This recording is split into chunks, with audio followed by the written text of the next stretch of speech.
Tengan ustedes muy buenas tardes, distinguidos amigos y hermanos que sintonizan el programa Comunicando el Evangelio en el canal de Centro Gracia y Verdad, la iglesia que nos ha cobijado y que es responsable de este canal. Estamos hoy, martes 20 de enero, ha transcurrido muy rápido el tiempo, ya nos iniciamos en el año 26, esperamos que sea un buen año en todo sentido, un año en que podamos tener esa paz que tanto anhelamos. Una paz que está muchas veces sujeta en el plano humano a la contingencia, a la buena voluntad de los hombres. Y no siempre hay buena voluntad en los hombres, en las naciones, en los regímenes, cualquiera estos sean. Y nos encontramos con un ambiente como veíamos un par de semanas atrás, beligerante, donde cuesta tener paz generada, ¿verdad? Desde el interior del hombre es muy difícil porque siempre la paz, nosotros la supeditamos. Tener paz interna depende para muchas personas del estado en que se encuentre, de la circunstancia en que se encuentre. Si estas son adversas, entonces no hay paz interior, pero hay uno que prometió paz interior independientemente de las circunstancias. Y vamos a estar hablando hoy día acerca de el que da paz, Cristo, pero también la promesa de Cristo, cómo nos puede, de nuestro interior, puede dar una plenitud en el Espíritu para tener esa paz que nos da el Espíritu del Señor y que tan solo Él puede darla. Jesús dijo que Él era la paz y yo he traído la paz, soy la paz para ustedes. No, Él nos da la paz no como el mundo la da, una paz ficticia, una paz engañosa, supeditada a la voluntad, entre comillas, de los hombres.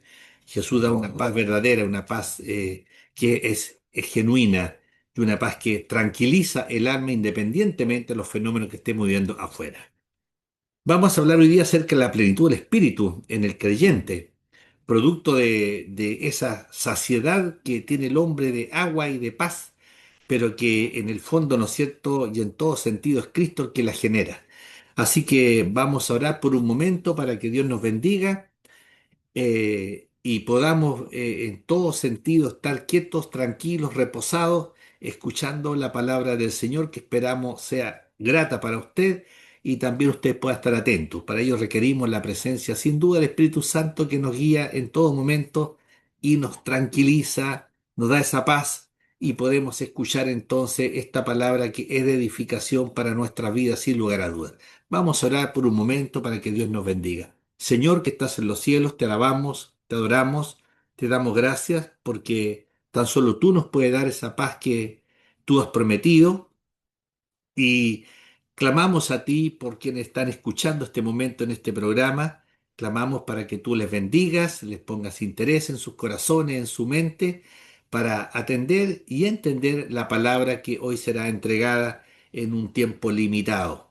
Quédate con nosotros, Señor Jesús, como tú lo has prometido, y haz que este sea un programa grato en el sentido de entender, de comprender, confiando en que el Espíritu Santo hace una tarea impecable en cada corazón. Quédate con nosotros en el nombre de Jesús. Amén. Habíamos estado viendo unas 2 semanas atrás el contacto que tiene Cristo comunicacional, ¿verdad?, con la mujer samaritana.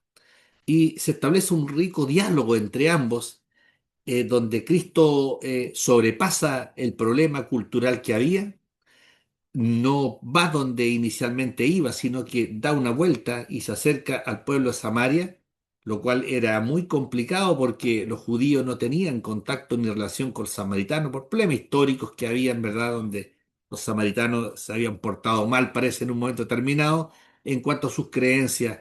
Y eso lo guardaron en la retina los israelitas, ¿verdad? Y, contra aquellos, y obviamente, ¿no es cierto?, se creó ese distanciamiento. De tal forma que era poco común que un judío tuviera un contacto de conversación con un samaritano. Hay unas parábolas muy interesantes de Jesús y el samaritano, ¿verdad? Que es el que atiende al que está necesitado.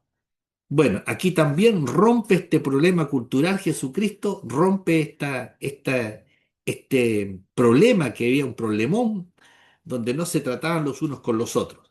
Tanto es así que nos dice la palabra que esta mujer venía a una hora indeterminada, mediodía, pero una hora no grata, de mucho calor para sacar agua de un pozo y era común que así fuese, y era una hora en que las mujeres no asistían y generalmente asistían a aquellas horas que tenían algún tipo de problema social, personal, no eran muy bien vistas, ¿verdad? Dado la catadura que tenía esta dama de, como se ve más adelante, ahí en Lucas, en San Juan, perdón, 4 donde nos habla Jesús y la mujer samaritana y tenía un problema ahí, iban 5 maridos ya, ¿no es cierto? Que tenía y el último tampoco era marido, era un conviviente.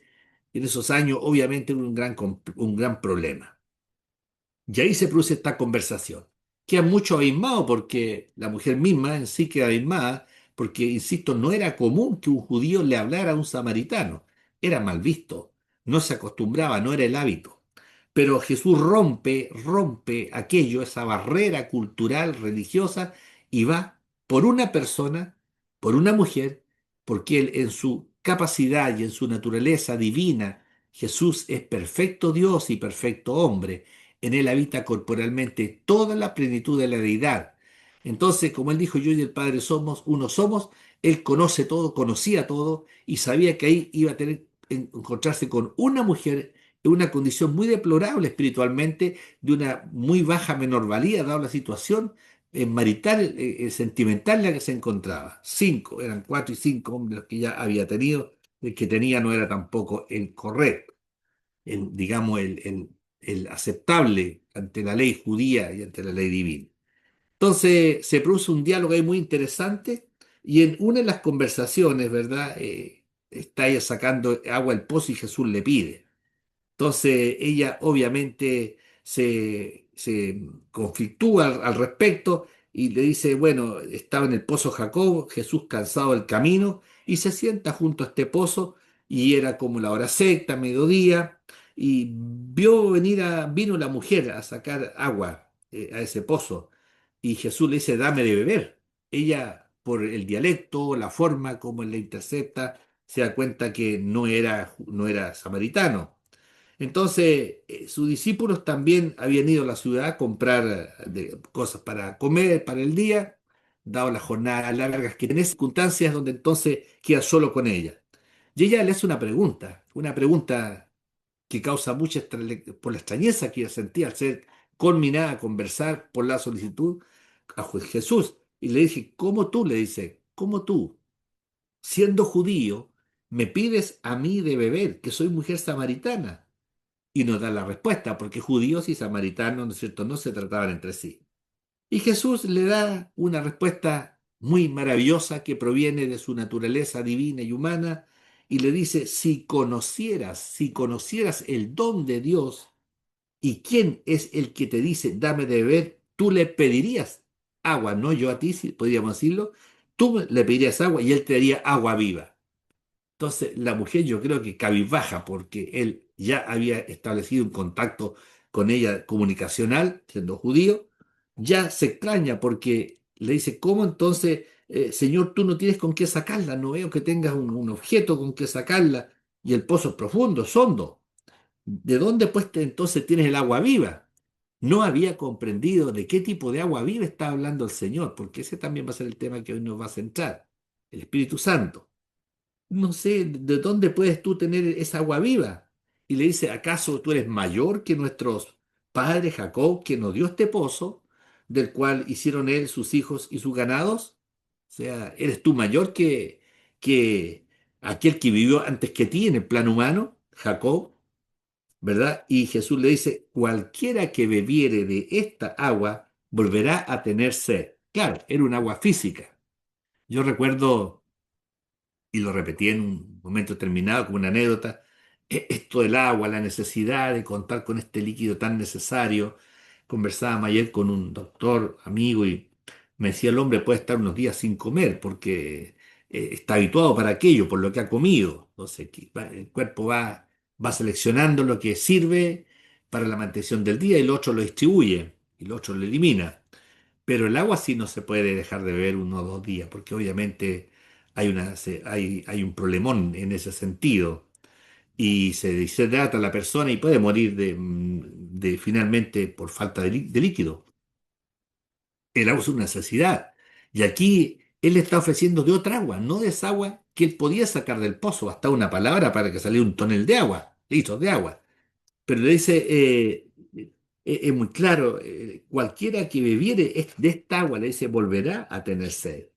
Y yo recordaba recién el hecho de Alfonsina Storni, que es una argentina que fue la compositora, si mal no me equivoco, de esa canción que es linda, Alfonsina y el mar. Dicen que ella constantemente manifestó en su fama, en medio de quienes lo rodeaban, manifestó un desajuste emocional, más que nada una necesidad tremenda. Y ella decía, yo tengo sed, decía, pero no tengo sed de agua. Entonces, como era poeta y escribía letras tan lindas como esa de Alfonsina y el mar, entonces la gente no entendía qué quería decir ella. Yo tengo una sed que no se puede saciar, y yo tomo el agua y no me calma la sed. Entonces la gente se extrañaba por aquel comentario, muy pocos podían haberlo entendido, quizá en el contexto que ella era famosa, vivía en un medio muy particular en Argentina, donde era admirada por muchos, seguida por muchos, pero ella hablaba de una sed. No estaba hablando de esta sed física. Es fácil saciar la sed física. Yo aquí tengo un vasito de agua, ¿verdad? Que lo voy consumiendo porque hace calor y uno tiene sed. Pero no es esta agua. Yo con esta agua física puedo saciar la sed física. Pero ¿qué pasa cuando hay una insatisfacción en nuestra alma? ¿Qué sucede cuando tenemos una sed? Esa sed que emana del alma, del espíritu, que insisto, no es la sed que se sacia, ¿verdad? Con un jarro de agua. No es esto, con un poco de agua. Es esa sed que tiene que saciar el alma, que nadie puede tocar el alma, el espíritu del ser humano, lo intangible. A veces pensamos que hay ciertos profesionales que podrían, ¿no es cierto?, manipular nuestra alma, llegar al alma para aconsejarnos, pero no hay persona humana que pueda llegar al alma de otra persona, saber lo que está pensando, saber lo que está sintiendo y dar el bálsamo que esa alma, esa necesidad que marca, que no es la necesidad física, sino espiritual, de una demanda, de una vida mejor, de un sentido de desarrollo interior, que no tiene que ver con lo que yo tengo, con lo que soy, con lo que poseo, con lo estudio, con las habilidades que tengo. Bueno, Pascal dijo en un momento determinado, el hombre tiene un gran vacío en su ser. Y no hablaba de una especie de hoyo mágico, ¿verdad? De un círculo dentro de nosotros, de un espacio llamado lo que sea, pero decía, el hombre tiene una necesidad, el hombre tiene un vacío de su interior. Y solamente ese vacío tiene la forma de puede llenarlo con la persona de Jesucristo. Ese filósofo alemán. No cabe duda que estaba en lo cierto. Y Alfonsín Storni también decía, yo tengo una sed, pero nada sacia esta sed. Y muchos, insisto, se interrogaban y se preguntaban, ¿de qué estará hablando ella? ¿Será algo alegórico, algo metafórico? Puede ser, decían, como es literata, entonces trata de decirnos algo. Bueno, al pasar del tiempo dio una respuesta a cuál era la sed que tenía. Lamentablemente ella se suicida y, ¿verdad? Sin poder saciar esa necesidad interior que tenía, que no era física, no era una necesidad básica de las primeras, sino que era una necesidad de corte espiritual que con nada podía llenarlo. Y fíjese, estimado amigo y hermano, hermana, que solamente Cristo puede llenar el vacío en nuestros corazones. ¿Quién hemos llegado al Evangelio? Hemos llegado con un vacío, hemos llegado con una necesidad. Hay hombres científicos, hombres estudiosos, que han dicho que el hombre es un conjunto de necesidades y potencialidades. Pueden tener razón, sin duda las hay. Y otros han aventurado a hacer, ¿no es cierto?, una pirámide donde se ponen las necesidades, de la más básica hasta la superior. Nos habla de una necesidad fisiológica, de una necesidad que es de corte físico, ¿no es cierto? Necesitamos respirar, necesitamos alimentarnos, necesitamos dormir, evacuar, ¿verdad? Nuestros alimentos que consumimos, el agua que tomamos, hay una necesidad de estimación, de seguridad, de desarrollo interior, de logros, de concreción, de autorrealización. Pero ninguna de esas necesidades de este autor malo nos habla de la más fundamental. todas las otras pueden ser completadas. Todas aquellas necesidades pueden ser, ¿no es cierto?, desarrolladas a corto o largo plazo, pero hay una que humanamente no puede por sí solo poder saciarse. Y esa es la necesidad del alma, de cual hablaba en este caso Pascal, del cual hablaba Alfonsín Storni, donde hablaban de una necesidad que va más allá de la autorrealización, de la fisiológica, de la estimación, de la pertenencia a los cual usted quiere llamar. Y esa es la necesidad espiritual que estos autores no lo prevén y no lo ven en el caso de Marlowe, que es el que saca esa pirámide de necesidades. Hay una necesidad que es fundamental y es prioritaria, y esa es la que ya he mencionado, la espiritual. Y solamente esa necesidad que aquí se manifesta en una conversación de la mujer que iba a buscar agua y él le promete un agua que él dará no como la que ella bebe, porque si le dice tú vuelves a tomar esta agua, volverás aquí al pozo una y otra vez, volverás a tener sed. Pero yo te daré hay una agua, ¿no es cierto?, que es distinta, diferente y que es para vida eterna. Y ahí, ¿no es cierto?, entramos nosotros ya al tema de lleno para ver cómo es esa agua, a qué se está refiriendo el Señor cuando Él le dice, cualquiera que bebiere de esta agua, del agua común, del pozo, de una cañería, de un grifo, volverá a tener sed. Pero le dice más, el que bebiere del agua que yo le daré, no tendrá sed jamás. ¿Cuál es el agua que nos ofrece Cristo? ¿Hay alguien que pueda satisfacer nuestra alma, transida, cansada, agotada? ¿Cuántas veces nuestro proyecto de vida se ha visto fracasado? Todos nosotros tenemos desesperanzas. Hay esperanzas que nunca se nos van a concretar en la vida. Yo recuerdo siendo muchacho, joven, niño aún, de unos 10 años, escuchar muchas veces a mi padre que dijo, no entendía, yo no entendía, uno de esos años era más cándido, un niño era más despierto que uno, por un montón de cosas, decía, ¿cómo quisiera yo volver a nacer otra vez? Decía. Y no hacía ningún comentario más. Yo la verdad es que no le daba mucha importancia, me causaba extrañeza que dijera eso y muchas veces le escuché en mi vida, obviamente con él, hasta los 17 años, porque él murió cuando yo tenía esa edad.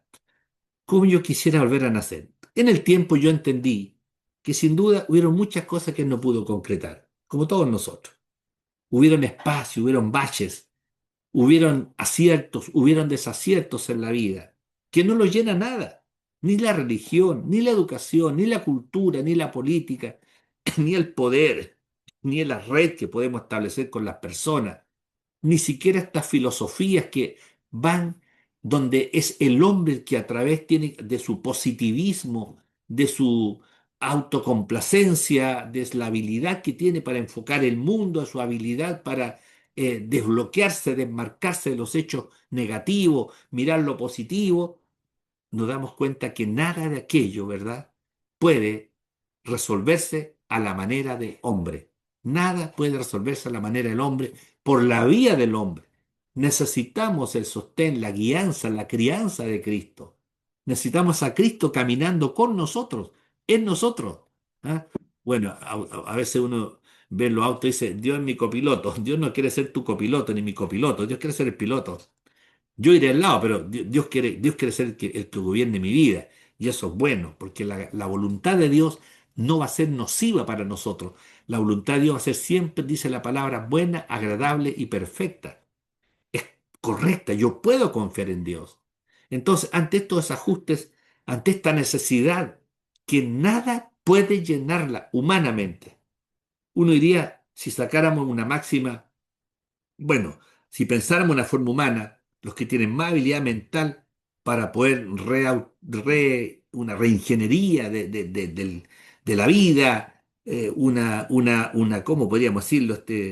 Una, una resiliencia para poder resolver situaciones cuando son negativas, esquivas, mezquinas con nosotros, cuando las cosas van mal y decimos, yo soy un soldado, hay un león dentro de mí, yo puedo salir adelante por mi propia fuerza, yo y mis capacidades puedo hacer muchas cosas y reinventarme. Pero eso dura poco, dura poquito, porque la voluntad humana es débil, somos débiles, podemos tener fuerza un ratito, un momento, pero en algún momento la cuerda se nos va a acabar. la pila Duracell se nos va a agotar y vamos a tener que otra vez llegar a un punto cero o un punto muerto, neutro o muerto, para buscar socorro en lo alto. Y solamente esa paz interior, esa llenura del espíritu puede darle al Señor. Por eso no le estaba ofreciendo esa agua física. Esa agua física, ese líquido podía encontrarlo en cualquier pozo, ella, en cualquier botella, en cualquier garrafa, podríamos decir, en cualquier objeto donde se guardaba el agua. Pero él le ofrecía de otra viva, de otra agua viva. Él le dice, más el que bebiere del agua que yo le daré, no esta agua, insisto, no de esta agua, ¿verdad? Del agua que yo le daré, dice, no tendrá sed jamás. Quien viene a Cristo resuelve ese problema. Y no lo resuelve porque Él es capaz de sobreponerse a la adversidad, al sufrimiento. Hoy no, pero mañana puedo. No, no es eso. No es un pensar positivo, un positivismo. No es descargarse, esperar que las energías externas, ¿verdad? Que otros elementos de naturaleza me hagan vibrar y me hagan, ¿no es cierto?, llenar ese vacío que tengo en el alma. Ese vacío, estimado amigo, solamente Cristo puede llenarle. Ni siquiera la religión. Ninguna religión, por interesante, por muy moral que sea, pueden llenar este vacío. Yo puedo vivir, nacer, estar todos los días en una iglesia. Puedo asistir toda una vida a una iglesia en particular, pero no va a llenar el vacío. No son las acciones externas las que llenan el vacío de mi ser. No son las cosas positivas las que me permiten, ¿no es cierto?, entonces andar dichoso y como alguien dijo arriba la pelotita todo el día.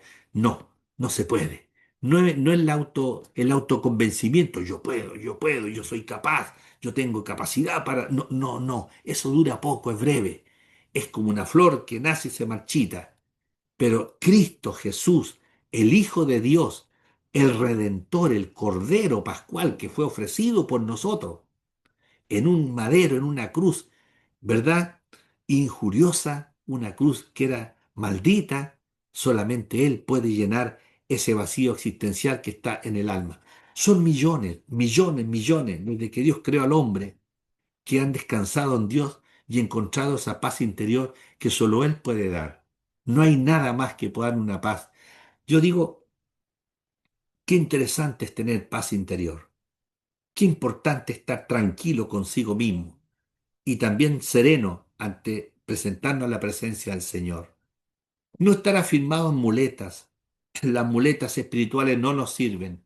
Las muletas son nuestras obras. Muchas veces decidimos portarnos mejor, ser mejor que el día anterior.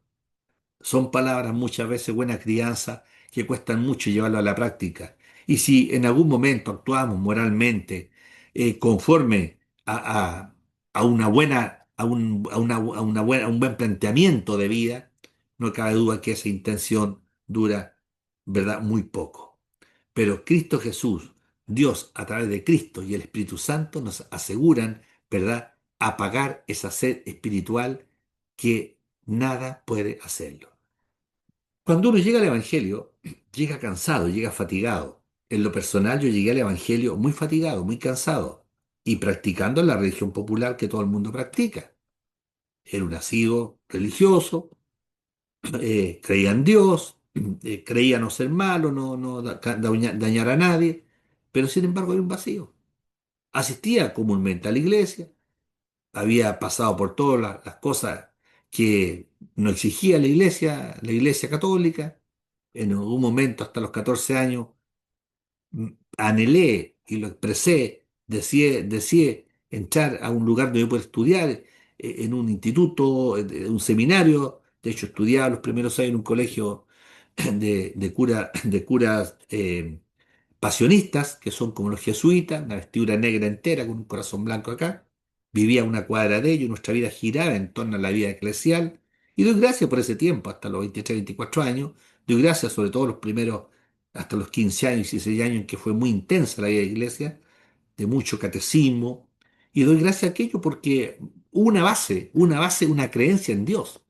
Nunca negué la existencia de Dios. Para mí Dios era sí o sí. O sea, de niño me crecí en un lugar católico, en un hogar donde toda la familia lo era, ¿no es cierto?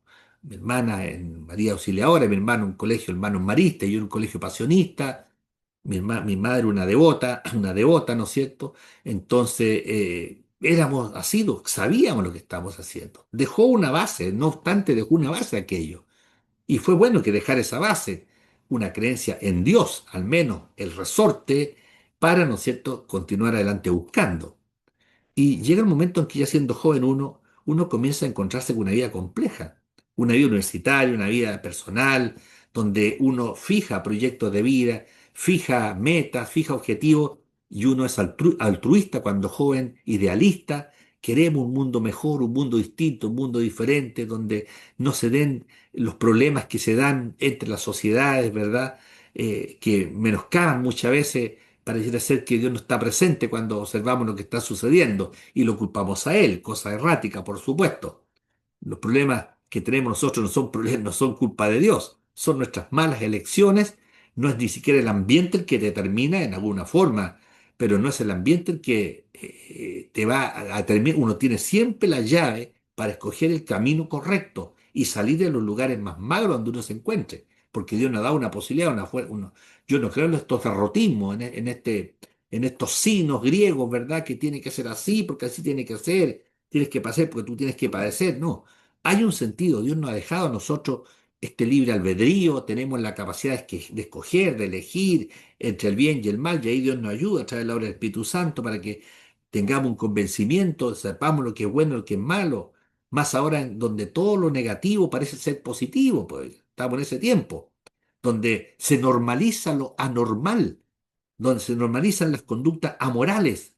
Las sociedades no se han liquidado porque les faltó poderes económicos, poderes fácticos, se han decaído cuando han caído y han fenecido cuando hay una pobreza espiritual, cuando hay una inmoralidad, y eso es cíclico, se va dando a través del tiempo.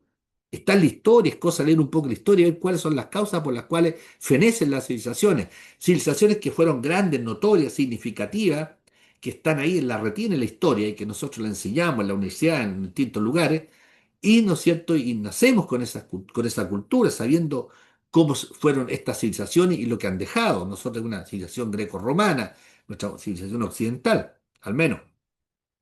Pero uno llega a un momento determinado en que se produce este impasse como la mujer. ¿Qué hago para poder satisfacer esta necesidad espiritual? ¿Qué hago para poder desarrollar esta necesidad espiritual? Y en ese sentido, ¿no es cierto?, nos encontramos enfrentados a que no hay ningún elemento que nos pueda, ¿no es cierto?, satisfacer aquello si no es la presencia de Cristo en nuestras vidas. En ese sentido, ¿no es cierto?, encontramos nosotros que Dios se hace presente, se hace evidente y obviamente necesitamos la presencia de Cristo en nuestra vida, de lo contrario vamos a ser como una embarcación que va sin capitán y sin rumbo. Esos son los vacíos que están en nuestra vida, los desajustes, las esperanzas que no se concretan, el compararnos, el formar un proyecto de vida y ver que de repente es imposible llegar a cumplir lo que yo había deseado. ¿Cuánta gente parte a la eternidad sin lograr al menos propósitos que se había logrado y que son fuertes marcando su vida? Y necesitamos entonces alguien, no algo, alguien. La iglesia no va a llenar ese vacío, cualquiera esta sea, de la connotación que sea, no lo va a llenar. La educación es interesante, la educación, toda la vida nos educamos, ya sea formal o informalmente, adquirimos posgrado, nos preparamos para la vida, nos preparamos para el mañana en relación al aspecto social, antropológico, filosófico, pero no nos preparamos para la eternidad, no olvidamos que somos eternos. Muchos no creen que somos simple materia. Allá ellos, allá ellos.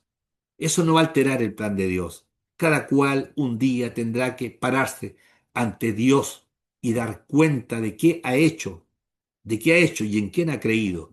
Y eso será será, ¿no es cierto?, un momento crucial para el ser humano que ya, ¿verdad? En este sentido, ya no habrá nada más que hacer sino simplemente exponerse a lo que Dios determinará por esa conducta que necia no escogió a Dios en la persona de Cristo a través del tiempo. ¿Qué nos lleva a nosotros al Señor? Justamente esta necesidad, este hambre, esta sed espiritual, y solamente Cristo puede llenarla. Por eso Él dice, el que bebiere el agua que yo le daré no tendrá sed jamás, sino que no dice que no tendremos problemas. Los problemas van a estar siempre con nosotros, Nacimos con un problema, llorando para salir al exterior, ¿no es cierto? Y aspirar, respirar ese aire que va a llenar nuestros pulmones. Y muchas nacimos llorando, ¿no es cierto? El golpecito que nos dan las nalgas, el doctor, para poder sacar el ruae, esa respiración, ese aire, y morimos también muchas veces llorando, ¿verdad? Porque muchos no queremos morirnos, pero hay necesidad en aquello. Pero dice el Señor, no tendrá sed jamás el que bebiere del agua que yo le daré, sino que el agua que yo le daré será en él una fuente de agua que salte para vida eterna. Y entonces esta mujer dice, bueno, yo quiero esa agua, dame esa agua para que no tenga yo sed ni venga aquí a sacarla. Todavía como que tampoco entendía, no entendía, ¿no es cierto?, de qué agua estaba hablando, pero sabía que estaba con alguien especial y que obviamente algo iba a sacar. Y el Señor, bueno, comienza a tratar con ella y ella entiende finalmente que no es esa agua física la que está diciéndole el Señor que tiene que beber, sino será, ¿no es cierto?, el Espíritu de Dios revelado en ella, que a través de Cristo, por supuesto, le hará esa paz que ella necesita y ella muestra un cambio de actitud, muestra un cambio de actitud generada por la confrontación de su vida personal y espiritual con Dios y obviamente reconoce que el que está al frente de ella no es un profeta más, no es un maestro más, no es un rabino más, es el Hijo de Dios, el Hijo de Dios, el que le promete vida eterna. Y ella le dice, sé que has venido, y sé que ha de venir el Mesías llamado el Cristo. Cuando Él venga nos declarará todas las cosas. Aún está ahí ella un poco, será este el Cristo? ¿Será este el Mesías? Y imagínense lo que le dice Jesús. Ante esta afirmación de la mujer, sé que ha de venir el Mesías, porque Él le dijo todo lo que hacía ella. Los maridos que había tenido, el que tenía no era el marido tampoco. Entonces ella dice, sé que ha de venir el Mesías. Sabía y había escuchado que iba a venir el Mesías llamado el Cristo, el ungido, y cuando él venga, entonces ella dice, nos declarará todas las cosas.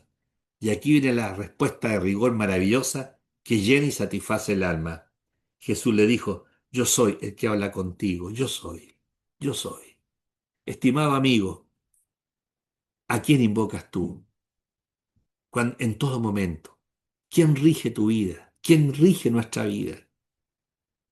¿Vivimos realmente confiando en Dios? ¿Estamos apartados de Dios? ¿Estamos peleados? ¿Estamos disgustados con Dios? ¿Culpamos a Dios por todas las desgracias que pasan? ¿Por todo lo malo que sucede en el día a día?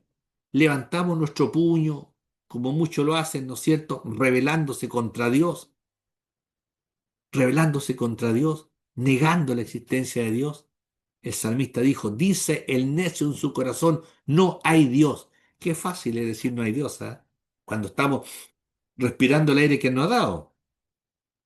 Qué increíble. Se paga por respirar.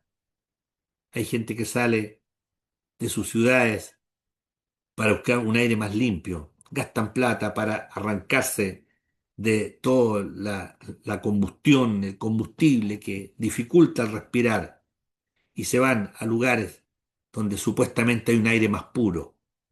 Otros enfermos necesitan aire, les falta el aire, no pueden respirar por sí solos y tienen que pagar, ¿verdad?, un tubo de oxígeno para que puedan inhalar el aire, respirar el aire. Y Dios nos ofrece ese aire gratuitamente. Nosotros pagamos por ese aire, pagamos por un poco de aire para descontaminarnos y llenar los pulmones de un aire puro. El enfermo que está complicado con la vía respiratoria o el pulmón, por las razones que éstas sean, también busca y paga por un tubo de oxígeno que le dé aire, oxígeno para respirar y vivir. Dios nos da el aire para respirar y decimos Dios no existe. ¿Cuántos segundos podemos pasar sin respirar? Lo más avesados, no sé cuánto será, minutos, si 2 minutos, no sé, los que nadan bajo el agua, pero Cristo, ¿no es cierto?, nos da ese aire que respiramos, ese agua que necesitamos para vivir. Él nos da la plenitud del Espíritu. Él nos da la plenitud del Espíritu. Podemos venir cansados, fatigados, con el vacío. Y yo decía, nada podrá llenar ese vacío. Nada. No son nuestras buenas intenciones. No es una iglesia en particular, lo vuelvo a repetir. No son nuestras obras. La mejor obra que podríamos presentar ante Dios, dice Isaías el profeta, que es como un trapo de inmundicia ante la santidad de Dios. Dios es santo, santo y santo. Y Él requiere que nosotros también nos manejemos en esa santidad, ¿verdad? Para verla algún día. Entonces, el Señor llena el corazón con su espíritu, nos llena, nos da la paz que tan solo Él puede dar y nos da de esa agua que representa aquí el espíritu. Y cuando bebemos de esa agua, no el agua física, sino esa agua espiritual que Él nos da, el Espíritu Santo, entonces hay una fuente de agua viva dentro de nosotros que salta para vida eterna. Y podemos tener otra perspectiva de vida y no mirar esta vida como que concluye todo con la muerte, como muchos lamentablemente piensan, que ahí concluye todo, sino que hay una vida más allá. Alguien dijo, hay encuentros que son inevitables. El encuentro con la vida es inevitable. Usted y yo pedimos vivir. Nos encontramos en un mundo, en una familia, en un aquí, en una hora, en un tiempo, en un horario, en un día, en un mes, en un año, en un lugar geográfico, en un tiempo, en un espacio llamado tierra, en una ciudad, en una localidad, en un hospital. El encuentro con la vida es inevitable. El encuentro con la muerte es inevitable. Todos iremos rumbo a la muerte. En algún momento nos vendrá a buscar. Vendrá con no es la hermana muerte. Algunas religiones dicen la hermana muerte, como que le rinden culto a la hermana muerte. La palabra dice que es la postrer enemiga que será vencida. Ya fue vencida en Cristo, pero se materializará en nosotros cuando Cristo venga y nos levantemos del polvo. Y aunque esté deshecha nuestra piel, dice la Biblia, con nuestros ojos hemos de ver a Dios, los ojos se hemos transformado en un momento, un abrir y cerrar de ojos. Entonces, solamente en Él podemos tener la paz. El encuentro con la vida, con la muerte, va a llegar, va a golpear la puerta. Alguien dijo, el hombre teme, como un niño teme la oscuridad, el hombre teme a la muerte, sin lugar a dudas. Respetamos la muerte, no andamos buscando todos los días, respetamos la muerte. Pero lo cierto es que hay un encuentro también con la eternidad, con la vida, con la muerte y con la eternidad. Entonces, lo lógico es, y la eternidad es la eternidad, ¿eh? No tiene un principio y un fin. La eternidad es la eternidad, en lo sempiterno. No hay fin porque hemos sido creados para vivir la eternidad, no vivir en la muerte. La muerte fue vencida en la cruz por Cristo Jesús. Él resucitó al tercer día. Lo creemos porque Él lo dijo, está en la Escritura, y lo vieron resucitado. Estuvo 40 días, lo tocaron, lo palparon donde fueron sus heridas, ¿verdad? Tocó, Tomás tocaron. Y ellos se entregaron al Señor, dieron su vida porque vieron, no una ilusión, no una ilusión, lo vieron, caminaron, comieron con Él, gustaron con Él, después de que haya muerto. Porque es Cristo, si es el Hijo de Dios, entonces ¿cuál es el problema en creer? ¿Podemos creer que Dios no va a levantar a su Hijo cuando vino a eso, este Cordero Pascual? Está en su naturaleza. Para Él es como tomar un vaso de agua, resucitar y levantarnos un día a nosotros, porque Él nos ha hecho y ha hecho todo lo visible e invisible. Por lo tanto, hay encuentros que son inevitables, vida, muerte y eternidad. La pregunta, podríamos hacernos, ¿estamos preparados? Otra pregunta, ¿está saltando estos ríos de agua viva dentro de nuestro ser? ¿Cuánta gente atenta contra su vida? ¿Cuánta gente no quiere vivir? Yo he escuchado tanto en estos 74 años, no quiero vivir, estoy cansado de vivir. Quizá uno en un momento determinado de repente ha dicho lo mismo, pero Dios nos ayude. No quiero más, no quiero vivir más. Yo he escuchado muchas veces los antiguos, nuestros abuelos, tíos viejos ya hacían, no, este mundo ya no es para mí, ya hacían. Imagínense esto hablando de unos 30 años, 40 años atrás. Yo escuchaba de repente personas adultas, no, yo no quiero, lo escuchaba. No queremos más ya, mire cómo está el mundo. Y estamos hablando de cosas menos que lo que hay ahora, menos, ni siquiera un ápice de lo que vemos hoy día, la atrocidad que vemos hoy día. O sea, nuestros abuelos, nuestros padres, estuvieran vivos, no querrían más guerra, pues, o sea, no querrían más guerras, que se querrían ir de una. Como está el ambiente en todo plano, ya lo hemos dicho en nuestro programa. No es un ambiente grato, ¿ah? Y no es que seamos negativos ni listas y no esperemos un ambiente mejor. No esperemos un ambiente, vendrán retazos. Por mucho tiempo cayeron gobiernos de factos, eh, cayó la muralla, ¿no es cierto?, roja, la muralla en Alemania, la perestroika. Entonces el hombre dijo, oh, tenemos un nuevo renacimiento, ahora habrá paz. Cayeron estos gobiernos de facto de un lado, del otro, ¿no es cierto? Parece que ahora vamos a respirar un poquito la paz. Y no duró mucho esa paz. Era una paz mentirosa, una paz engañosa. Por eso Jesús dijo, mi paso dejo, mi paso doy, no con el mundo la da, yo la doy. Solamente Cristo te puede dar paz a través, ¿no es cierto?, de esta agua de vida que va a saltar para la eternidad. La presencia del Espíritu Santo en nuestro corazón. Cuando venimos a Cristo, somos investidos de este poder de lo alto por el Señor. eh, Pasa a morar con nosotros el Espíritu Santo. Esta fuente de agua viva, el Espíritu, no es una fuerza activa, como dicen algunos mal llamados por ahí religiosos. Ese espíritu siente, activo, se duele, se conduele, se entristece, nos ordena, nos convence de pecado, justicia y juicio. Cuando alguien llega al Evangelio, no llega porque alguien lo convenció. Si todos no somos tan tontitos, nadie nos va a meter el dedo en la boca. Piensa así porque estás pensando de otra forma. No. Hay un proceso maravilloso que Dios utiliza a través del maravilloso Dios Espíritu Santo para que entre en nuestro corazón y comience a sensibilizarnos. No hemos llegado nosotros acá porque tuvimos una cultura religiosa, porque vivimos muchos años en una región en particular, porque quedaron ciertos elementos, sino que, ¿cómo se llama? Hay un trabajo incesante del Espíritu Santo. Hay un trabajo incesante del Espíritu Santo. Y ese trabajo incesante, Él ahí trabaja y nos convence de pecado, de justicia y de juicio. Cuando uno llega al Evangelio con esa tremenda carga de peso, esa insatisfacción que cargamos en el mundo, en el día a día, todos hemos cargado una mochila. Cuando en la noche nos quedábamos dormidos, más de una lágrima saltaba. Algo no encaja en nuestra vida, no encajaba en nuestra vida. Podíamos tener muchas cosas, logros, todos nosotros hemos tenido logros, los que estudiamos. Yo recuerdo a mi padre me decía, yo lo único que puedo dejar, me decía, es la conducta y el estudio. La conducta, la responsabilidad, la disciplina, los valores, la moral, me decía, y los estudios. Es lo que te puedo dejar. Tenía en cierta parte razón, pero eso no es suficiente.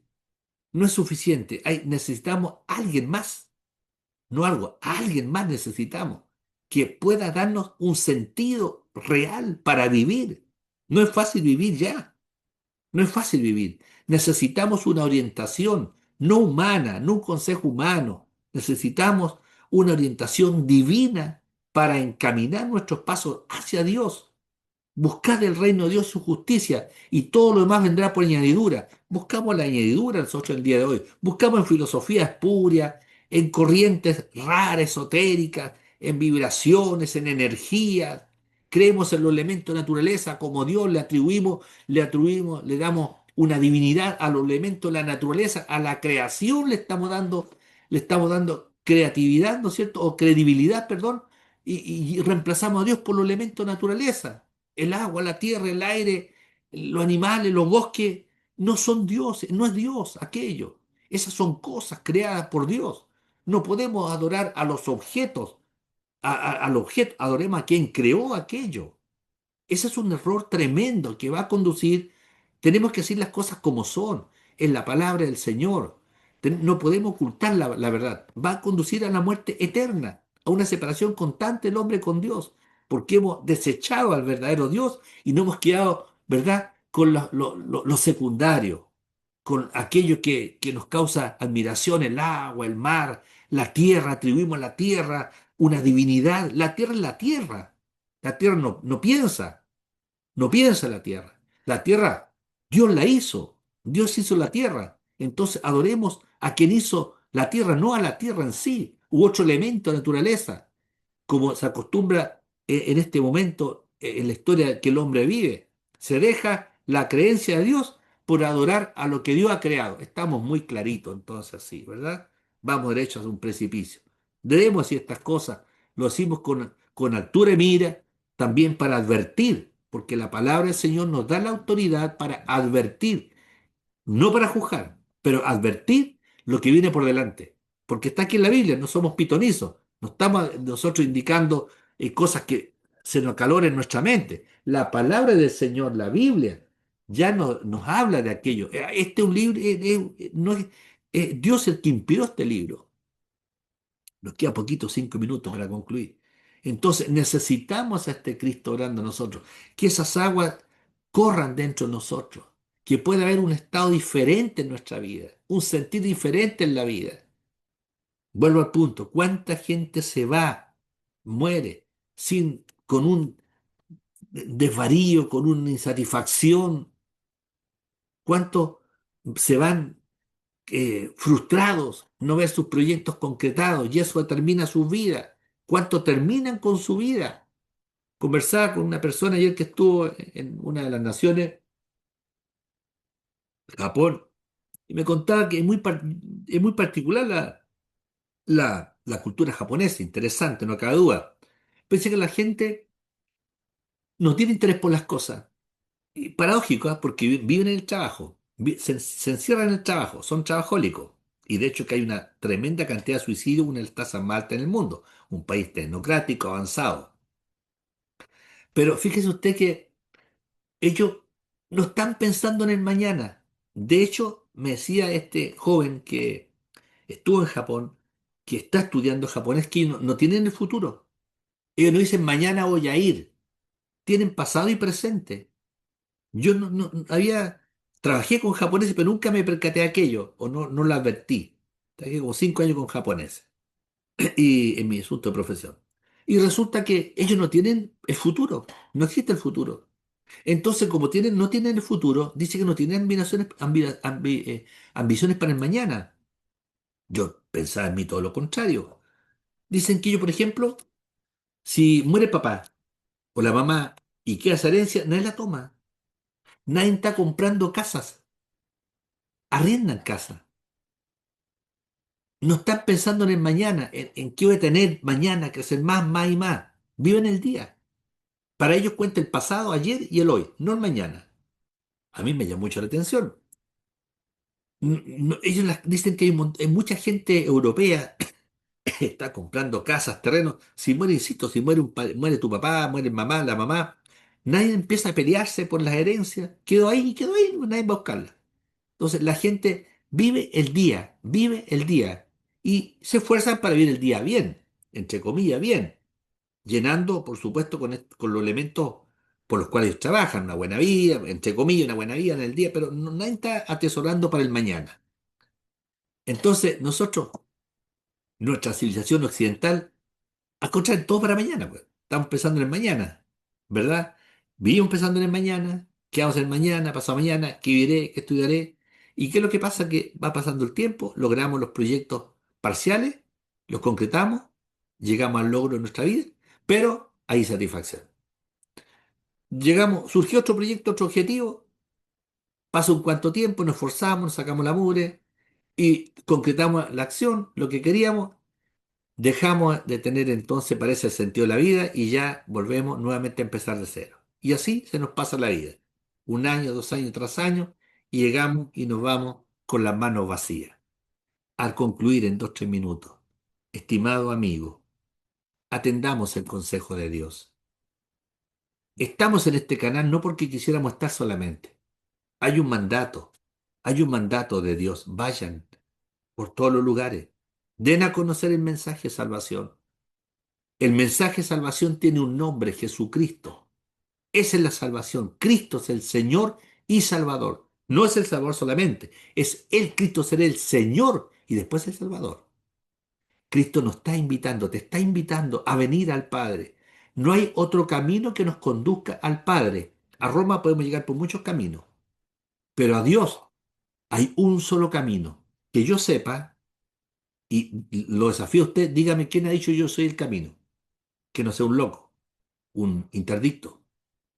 Una persona cuerda podría decir, yo soy el camino, pasen por mí para llegar a Dios. Eso sería una herejía más grande que una catedral. Y muchos dicen que hay otros caminos. Jesús dijo, yo soy el camino, yo soy. la verdad. Yo soy la vida y nadie viene al Padre si no es por mí. Gloria a Dios, aleluya. No hay otro camino, no hay otra verdad, no hay otra vida. Yo soy el camino, la verdad y la vida. Y nadie viene al Padre si no es por mí. El apóstol dice también en los Hechos, porque hay un solo Dios, un solo Dios. Dios no comparte con otros dioses, hecho con la mente. Dios, es espíritu, infinito, eterno, inmutable, en su ser, su bondad, su santidad, su justicia, su verdad. Los otros dioses son inventados en la mente nuestra.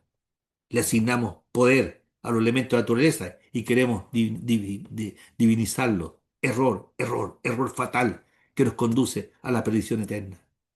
Pero no hay nadie que haya dicho yo soy la verdad. Dígame usted alguno. ¿Hay algún filósofo que lo haya dicho? Cuando la verdad para ella es imparcial. ¿Hay alguien que, algún político que haya dicho yo soy la verdad? Síganme a mí, síganme lo bueno, un chapulín. ¿Alguien ha dicho, algún filólogo, ha dicho algún nombre de otro país, no sé, de cualquier área del saber humano, ha dicho yo soy la verdad? Sería una locura. Habría que apedrearlo. Solamente Cristo dijo, y lo que él dijo con sus labios, lo probó con sus hechos. Yo soy el camino, yo soy la verdad y la vida, y yo le daré una fuente que salte para vida de agua eterna. Cristo nos da, a través de su Espíritu, la vida eterna, nos da, ¿no es cierto?, esa agua que es el fluir del Espíritu dentro de nosotros y que nos permite entonces poder estar tranquilos y quietos con paz porque el Señor mora en nuestro corazón y el Espíritu Santo nos convence de pecado, de justicia y de juicio. Le invito, estimado amigo, a ir a la palabra. Vaya a la Biblia, vaya a la Biblia, escudriñe la Escritura, mire la Escritura, regocíjese en la Escritura. Cuando esté triste, vaya a los salmos, acude a la palabra, al consejo divino, porque de ahí emana la vida eterna y entonces podemos conocer qué es lo que dice Dios frente a los fenómenos que día a día vivimos en forma intrínseca y también en forma suprapersonal con Dios y en la relación que establecemos con el mundo. Vamos a orar por un momento. Padre, te damos gracias este momento por tu infinito amor y misericordia que has tenido, Señor. Grande es tu nombre, Padre Celestial. Maravilloso es tu nombre. Gracias por este nombre llamado Jesucristo de Nazaret, perfecto Dios y perfecto hombre en el cual habita corporalmente toda la plenitud de la deidad. Señor, muestra el camino. Tú eres el camino. Hazte evidente en cada vida que ha escuchado esta palabra. Señor, es tu palabra que sale por nuestros labios. Quisiéramos que así fuese, Señor, en todo un 100%, pero atiende la necesidad de cada persona que está frente a este medio de comunicación, Señor, observando lo que estamos orando y lo que hemos compartido. Entre los corazones, Señor, toca que el Espíritu Santo toque el alma, lo más profundo del corazón donde emana lo bueno y lo malo. Ese corazón que está en ebullición muchas veces como un volcán, Señor, evitando hacia afuera, escupiendo hacia afuera todo mal, Señor, pero permite que nuestro corazón sea limpio con la sangre de Cristo, esa sangre que vertió en la cruz del Calvario.